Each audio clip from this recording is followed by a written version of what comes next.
I'm making a different style video today versus the ones I've made here recently, mainly because I've been editing a lot of photos of my own car. I've gone out on 2 different photo shoots in the last couple weeks and with different people, and I've also been getting inspiration from other people on YouTube and Instagram when it comes to my edits. So really what I wanted to do is just kind of show you guys how I edit my photos of my car in particular. But over the months, I've gained a lot of different perceptions, and also I've tweaked my style a little bit here and there. So this is really going to act like a baseline sort of video to show how I edit my photos. So we're going to go over here to my computer screen. Right now, you see my desktop on one of my monitors. This is a photo I took back in early May. So we're gonna go ahead and open up Lightroom here, and really what I want to do is I want to show from start to finish how I edit these photos. And so we're gonna go ahead and put this back on the screen that's being recorded. You can see that I've taken a few photos. These are interior shots I've taken in the last week of my own car, and then I've taken interior shots of my brother's 370Z as well. So this one's edited and finalized. I put my name as my watermark in the middle at the bottom of the screen. That's when everything's finalized and it's ready to be posted. So what I'm going to do is I'm going to take a photo, another interior shot like this, and this is one that's completely unedited. Looking back between this one and this one, you can see it's very dramatic in difference when it comes to color, lighting, angle as well. But essentially these were shot at the same settings. I currently shoot in manual mode. I shot a lot in auto mode just to kind of get the hang of lenses, the cameras themselves I have. And then I started getting more and more into like shutter priority, aperture priority, stuff like that before I worked myself up to doing manual only. So these are shot manual mode in RAW format. So my picture size is 6,000 by 4,000 pixels, and they're massive. So they're massive files and they take up a lot of space. So it really forces me to shoot less photos and really focus on getting the shot I want to get the first time around. So that way I'm not dealing with all these photos from one small photo shoot. So I'm basically going to do the same thing that I did to this shot with this shot. I'm going to go step by step through what it is I look at, and then I'm also going to show the comparison between the two once I'm done. I did already make a preset for this type of interior shot, so I could easily just go through and do my preset, make a few small adjustments, and then it's all said and done. But I want to show you guys how I go through and edit my photos step by step, and then give a little bit of an explanation as to why I'm doing it. And then at the end of the edit, then I find out whether or not it's post-worthy. So this shot in of itself is probably not one I would post first, like as a priority photo. It would be more something like this, just because this one has a lot of different things going on in the photo. You have different depths. You have the cars in the background. You have the Deadpool bling on my mirror. And just with it being pretty level with the entire interior, I feel like you get a nicer view of everything from the instrument panel all the way down to the end. So this one is not a bad picture per se. This is seriously just a lower angle. So you're looking up at the interior, which I think gives a really nice dramatic look, depending on what kind of interior you're shooting. But with this photo, it's pretty blown out in the area up here with the sunlight. It was sunny, but my car was parked in the shade on my driveway, which, by the way, I mean, when you're doing interior shots or close-up shots of your car in general, you don't have to drive to some extravagant looking place and, you know, be really, really isolated from everything. You just pull it out in your driveway or go out into your street or your parking lot and just take close-up photos of different parts of your car, and nobody's ever going to notice that you did it in a parking lot or you did it in a driveway. So all these were shot in my driveway, and I was super lazy, didn't want to drive anywhere to do it, and for this shoot it worked out great. Alright, so getting into the actual edit, now that I rambled on about my philosophy behind all these things, I like to start off with the profile. So the profile automatically, when you shoot raw, is going to be Adobe Color. If you use in if you use in Lightroom. So you can really choose between the color, landscape, portrait, vivid, standard, vivid, and then there's two other ones right here that I've dabbled with, modern and vintage. And so what these really do is just set the color scheme for the photo. Landscape likes to brighten it and saturate it, especially when it comes to your greens, yellows, and oranges. Portrait does kind of flatten everything out, because when you take a photo of somebody as a portrait, you don't want their skin to be oversaturated because it makes it look unrealistic. So this really helps keep it kind of like a flat color profile, at least in my opinion. Standard, exactly how it sounds. Vivid, you get higher saturation, deeper blacks, deeper shadows, and a little bit of contrast added in. So we're going to stick with, I think it's a color. Yeah. So we're going to stick with just Adobe Color. That's what I did on the other one.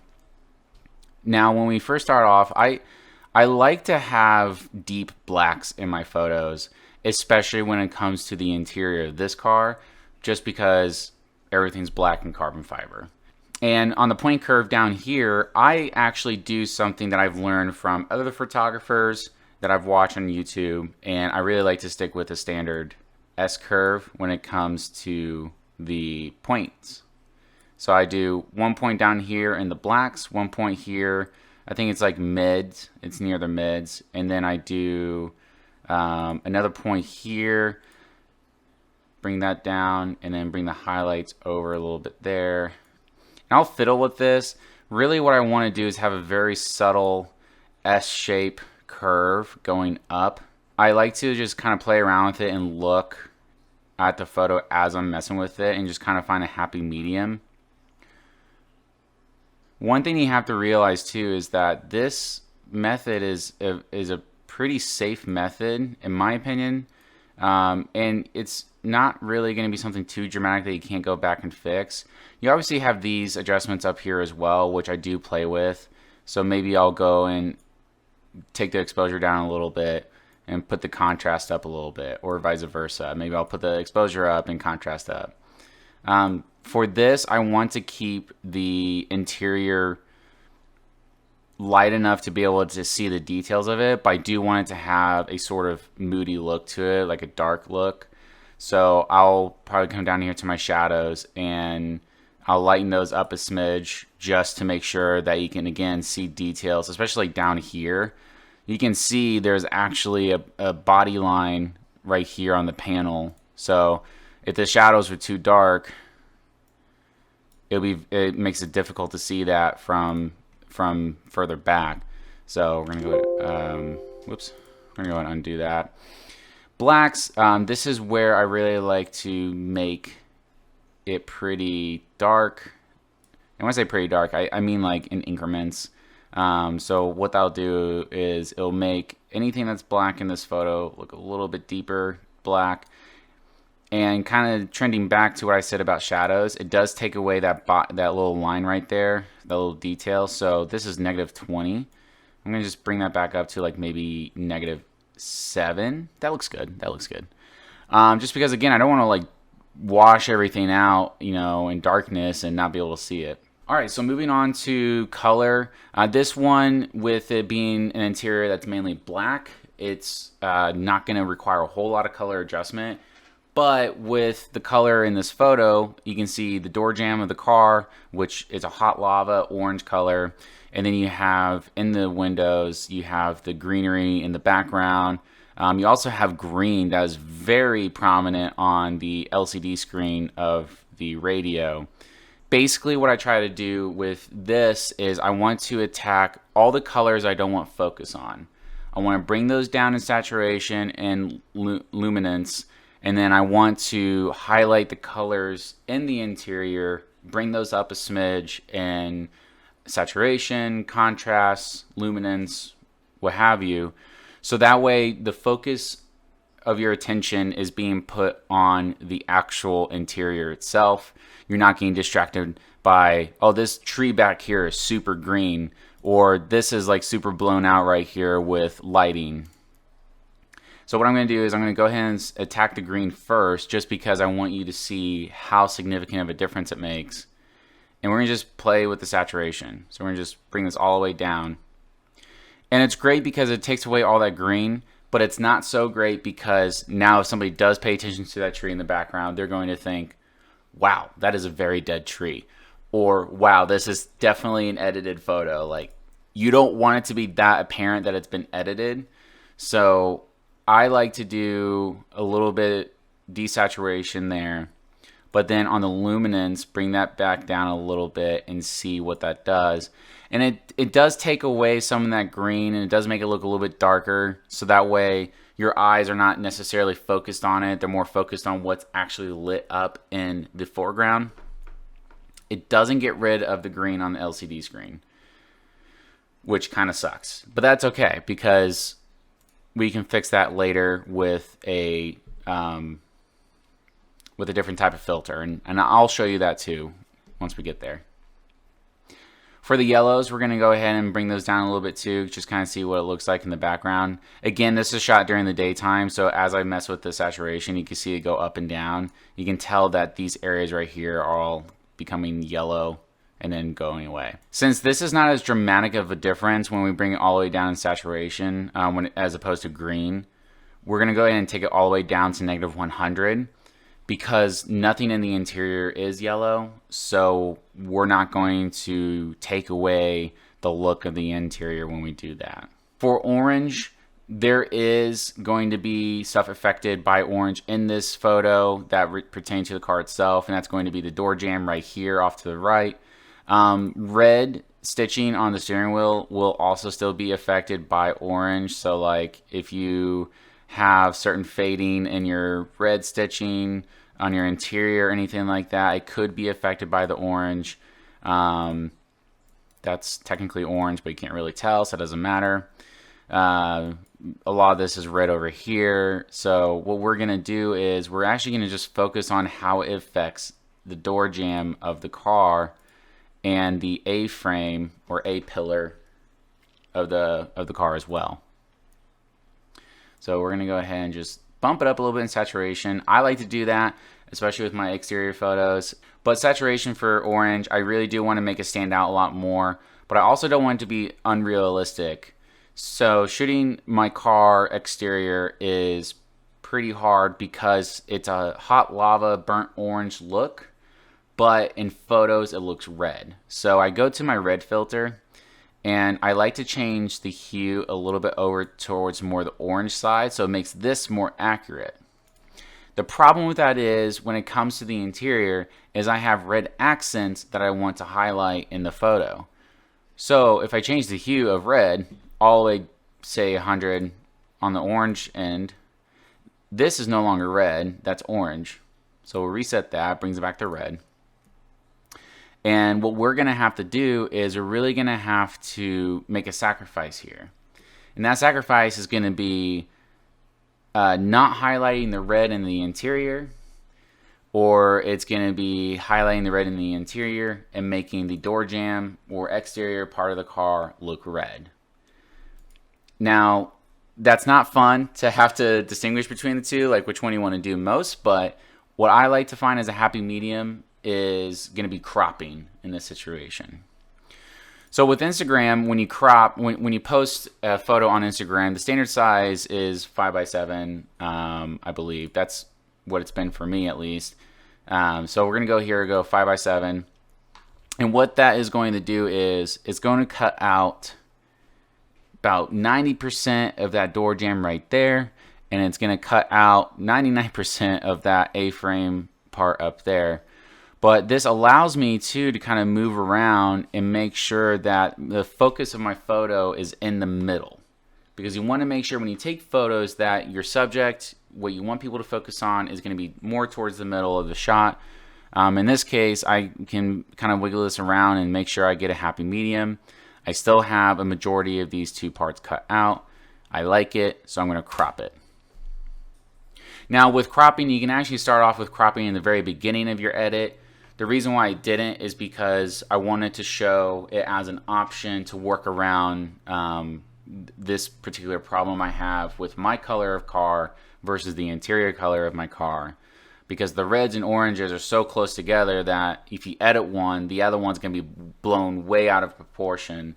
So you want to make sure that you're analyzing the photo up front, and then if you see that kind of conflict, work out all your options. And in this case, my best option was to just crop out the exterior color as much as I can. Now you can still see bits of the exterior in the photos in top left and bottom right corners of the screen, but again, that's not going to be a big issue because the subject of my image is more towards the middle of the photo, so people are going to be paying more attention to that than to the exterior color of my car. So we'll go ahead and continue with this. We're going to work on the red. We're going to really make that pop out on the steering wheel, on the shift boot, on the instrument cluster when it comes to the air temperature, and then on the instrument cluster for the tachometer and my little door open sign. So that's nice. So we'll go ahead and we're going to just bump up the saturation a little bit. Nothing too crazy.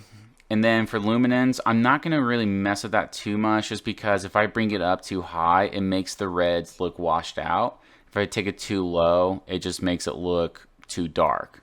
So we don't want to either blow it out of proportion or underexpose it, because then you can't really see it that well. So I'm probably going to keep it more around 0, or maybe +1 doesn't really do anything. So I'm going to just keep it at 0. I don't want to mess with that too much. Maybe I'll bump up the saturation a little bit more. At certain parts of the edit, I like to look at the original. And so you can see this is a little bit more of a washed out photo. And then when we go back to the edit, you can see that it's more rich and deep and black. Another thing that you can do too to help get rid of the background distractions with color is you can come over here and take the vibrance bar and you can pull it down. And what that is going to do is it's going to really do like a grayscale monochromatic look in the background, but it's also going to affect the entire photo. So you can really bring the vibrance down and then go back into your color mixer and you can bring out the color again in the interior. My puppy's making noises, so I'm making sure he's okay. Okay, why don't you go ahead and lay down right here. Ah, good boy. All right, so back to this. After that cute little interruption, I guess. So with the vibrance, you can mess with that as much as you want. Again, for the purpose of this video, I'm not going to mess with that. For the temperature, I like the temperature a lot here already. I can make it a little bit warmer if I wanted to, but again, I don't want the interior to look too bright. I wanted to keep it a little bit more on the darker, cooler side. So we're not going to mess with that. Saturation as a whole, you can mess with that and bring it up if you want. Definitely makes it highly saturated, and it also makes it look very blue. The counter to that, which I like to do, especially with these interior photos, is I like to go to your aqua and your blues on the color mixer, and I'll bring down saturation on aqua. Very subtle, but you can actually tell that there's a slight difference in the steering wheel here. So we'll go ahead and redo that. So it brings away the aqua hue that was in the steering wheel. I don't know what it is, but whenever I take a picture of a black object on the interior or even exterior of a car, blue is really attracted to, the color scale. And I don't know if it's just the way I'm shooting my camera, but that really helps as well with the windshield and any of the windows on the car because of the reflection from the sky. For the actual blue, I'm going to mess with it a little bit, but I have to be cautious of anything in the interior that's blue, like this dial right here. That's a very small detail that is in the background of the interior. I don't think many people are going to notice it. So if I do bring the saturation down all the way to 0, this is what I get. And this is what I really like as a base to work with, because all the blue in the photo is gone. Everything looks gray at the moment, but that's okay, because we're going to step back.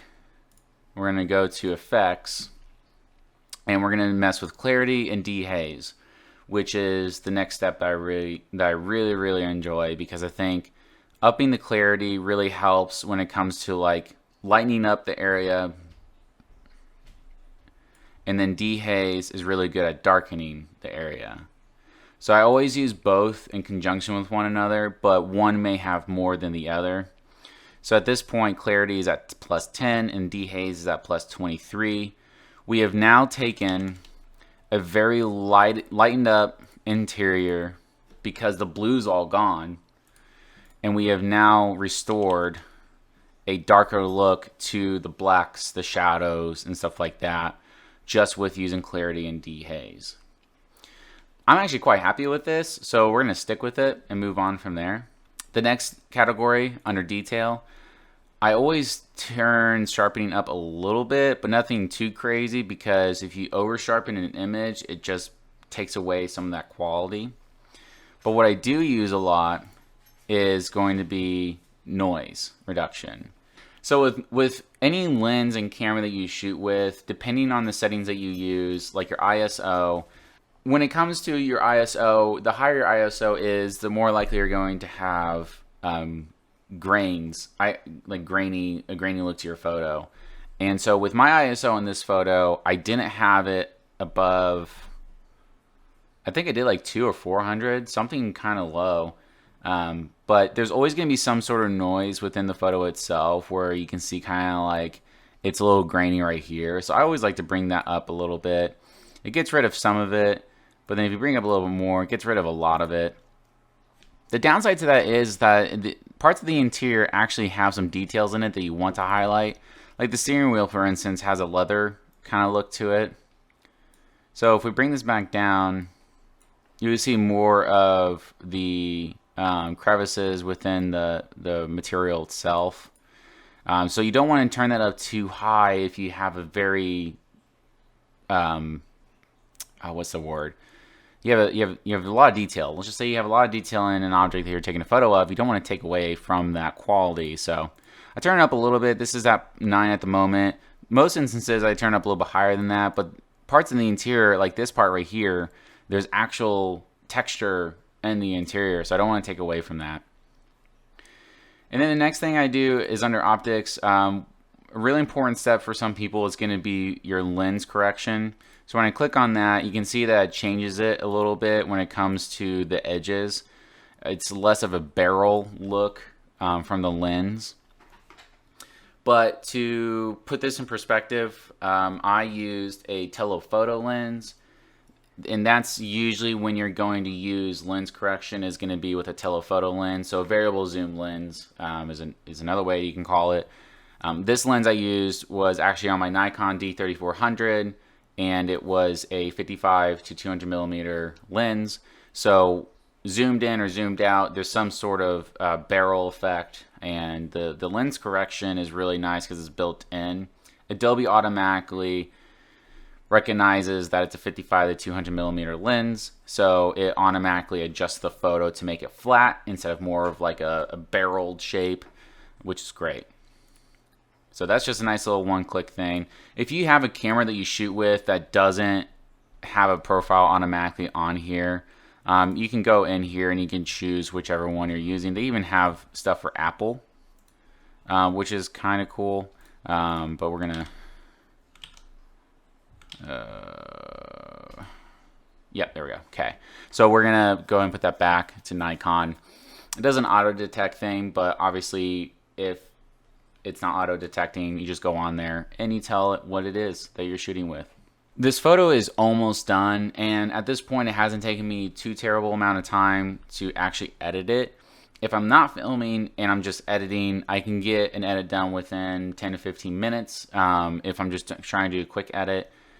With this photo, it's not that complex, so it doesn't need that much attention to detail. But there is one other thing I like to do on photos, and I'll show you how to do on this one in particular. And that's going to be with the gradient filters. You have linear and radial.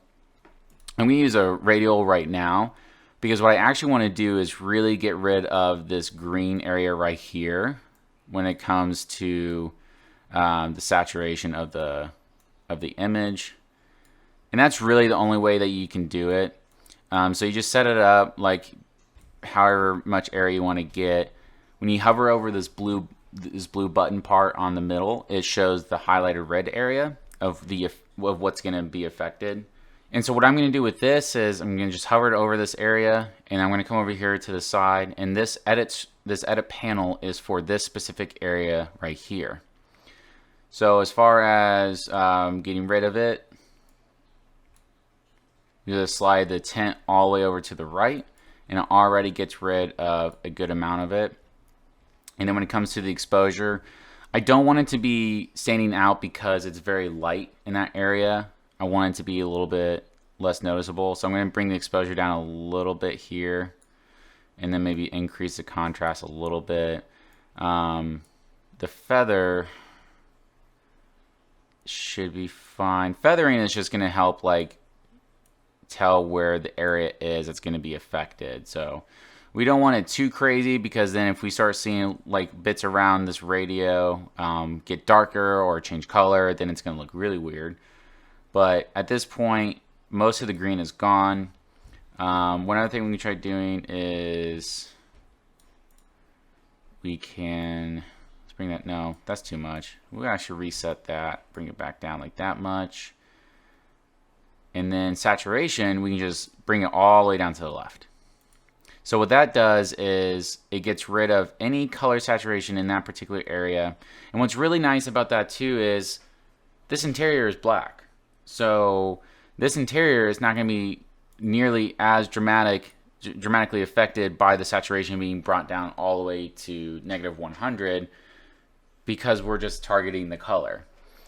And so on here, if you actually zoom in, there's little bits of the green screen left. And that's just because of the feather of the area. So if we bring that up a little bit there, maybe center it a little bit better. If we zoom back in, they're way less, they're practically gone. So we're going to just go ahead and stick with that. It did darken it up a little bit here, just so that way it's not like bursting out at you saying like, hey, I'm a bright area, look at me. And what's really nice too is that right next to it with the steering wheel, you can tell that it wasn't affected. And that's just because the radial filter, what's so nice about it is the feathering. So you can see the highlighted area of the red being on the steering wheel itself, but everything that we've done to that area revolved around color, not lighting. So that highlight right there wasn't affected because we messed with the saturation. We did mess with a little bit of exposure, but it wasn't enough to pull away from that area. And then we just dealt with the hue of the color that was there. So I'm happy with it. Another one that you can use is a linear gradient. And what's really nice about linear gradients is if you pull it down from, say, the top of the image, you can see that it is exactly what it sounds like. It is a gradient that is linear, and then it gets less and less and less as it goes down from that top. So with these, I like to darken up certain areas when there's a big amount of area that I want to darken up or I want to change when it comes to any aspect of lighting. This is a really great way of doing it. For this particular edit, I'm going to just mess around with the exposure and see what it looks like, because I really do want to kind of get rid of how blown out it is back here trying to use this gradient. If I can't achieve that, then there's another way that we can try. So I'm going to just bring the exposure down a little bit. Nothing too crazy, because it's really going to start affecting the photo overall. But I have to say I'm kind of happy with that, because if we go and reset it, you can see how light it is up here and then how dark you can make it. What's really nice about linear gradients too is if you use it up top like this and down low here, for instance, you can really draw the attention to the middle of the image for the viewer. In this case, we don't need to do that, so we're just going to mess with that one. Now to try to get rid of this blown out area around here because of the exterior, you can go back to the light area and you can bring down the highlights.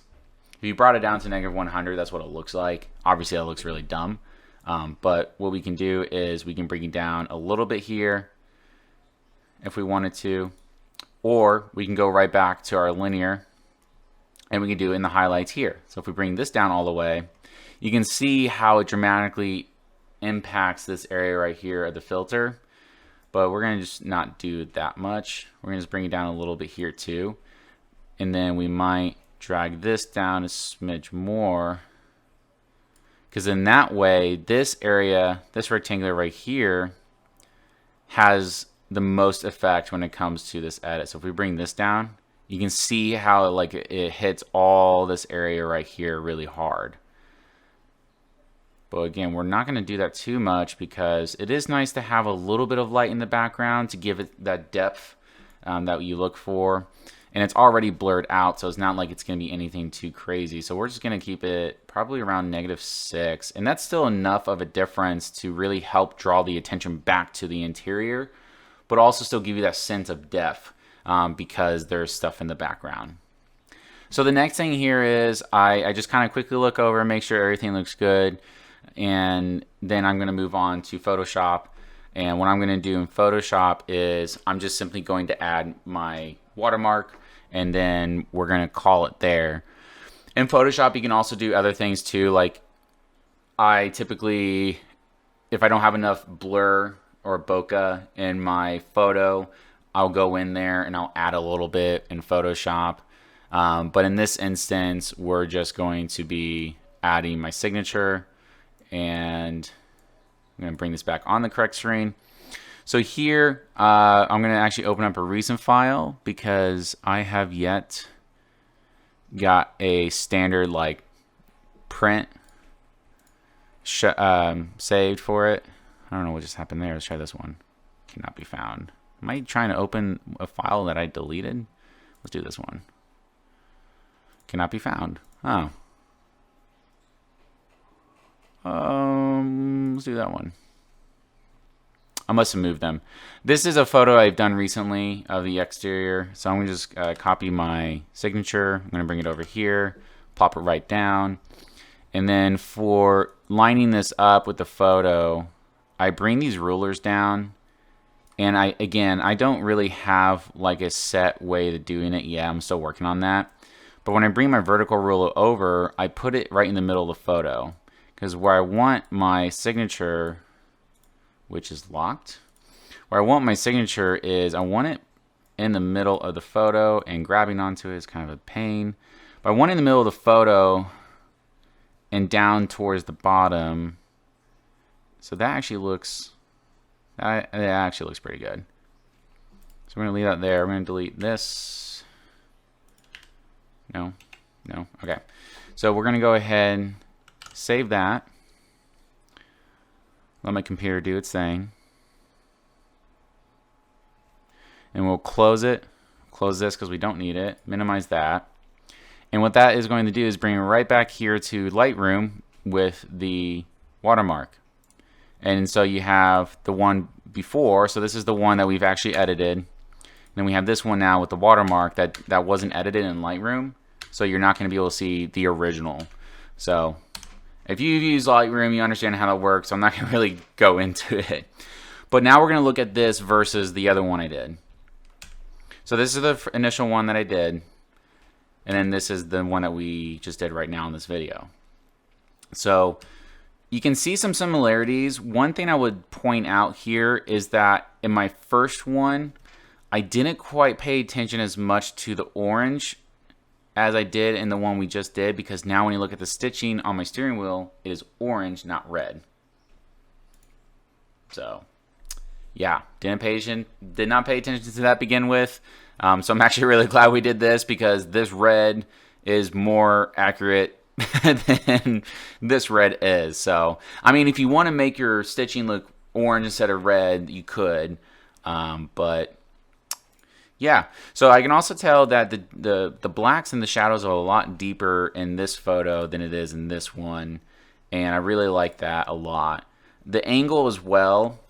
Going into it, I didn't think like the angle was the best angle, because I thought this one was better, given that we see a car in the background with that depth. But this just has a lot less distractions in the background, which is nice, because when I look at the center of the image, which is right about here, I'm looking at the air vent in my car and a part of my steering wheel. When we look at the center of this image, I'm looking right at the middle of my steering wheel. So this one actually ended up being better, in my opinion, when it comes to like the angle, the color, the depth of the blacks and shadows. So yeah, I mean, crap. I outperformed myself, which I'm totally okay with. So I want to end this video by saying a few quick notes. First off, this is the very first time I've made a video like this, so I just really went off by the seat of my pants. I did not script out any of this. Secondly, I constantly learn how to edit each and every single day. There's new techniques that I learn. In fact, some of these techniques I showed you I learned within the last month. And I also really like to take a lot of inspiration from other people and try and work it into my own work. So by no means am I a professional at photography and editing, but you know, being self-taught, one of the things that you have to understand is you have to just continue doing what it is that works really well, and then figuring out ways to get better each and every single day. So I really hope that you learned something from this, and hope you actually enjoyed watching my process and how I think when it comes to editing my photos. If you want to follow my Instagram, where I post all my photos of my car, I'll just put it up right on screen, and then I'll also put the link in the description below. So that way you can follow not only the build of my car as I modify it, but the photos I take of it. And you can see the progression from when I first started posting to now. You can see how my photos have changed over time. So I think that's pretty neat too. If you are new here, please feel free to subscribe if you want to see more content from me. I'm going to post mainly about my car, amongst other things, but I'm going to do a little bit more videos on editing, photography, maybe even a little bit of videography, just because I have a lot of extra time on my hands right now, and I don't really have any modifications coming up due to unforeseen circumstances. So feel free to leave a like down below as well if you like this video. If you didn't like the video, leave me a thumbs down. It makes no difference. But until next time.